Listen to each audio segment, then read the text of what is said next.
సురేఖ ఐలమ్మ, చిట్యాల ఐలమ్మ ముని మనవరాలిని. Stage మీద ఉన్నటువంటి పెద్దలందరికీ, ఇక్కడికి వచ్చినటువంటి నా బంధుమిత్రులందరికీ హృదయపూర్వక వందనాలు. ఈ కార్యక్రమానికి మమ్మల్ని ఆహ్వానించినటువంటి పెద్దలందరికీ ప్రత్యేకంగా కృతజ్ఞతలు తెలియజేసుకుంటున్నా. మా జీవితంలో ఇది మొదటి కార్యక్రమము, మర్చిపోలి కార్యక్రమం అనంటే ఐలమ్మ గారి 39వ వర్ధంతి. అది మన కాంగ్రెస్ ప్రభుత్వంలో మమ్మల్ని గుర్తించినందుకు చాలా చాలా కృతజ్ఞతలు మా ఐలమ్మ వారసులందరి తరపున తెలియజేసుకుంటున్నాను. అసలు మాకింతటి గౌరవం దక్కడానికి మా వెనుకుండి మమ్మల్ని ఇక్కడి వరకు ప్రోత్సహించిన ప్రతి ఒక్కరికి చేతులెత్తి నమస్కారం తెలియజేసుకుంటున్నా.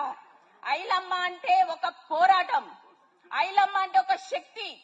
అటువంటి శక్తి పోరాటాన్ని ప్రతి ఒక్క మహిళలో ఉండాలి.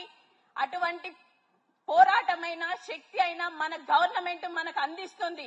కాబట్టే మన మంత్రివర్యులు ఉన్నటువంటి ముఖ్యమంత్రి వారు ఒక మన సీతక్కను, సురేఖ మేడం గారిని చాలా మంది చెప్పుకుంటూ పోతే మహిళలకు చాలా ప్రాధాన్యత ఇచ్చారు.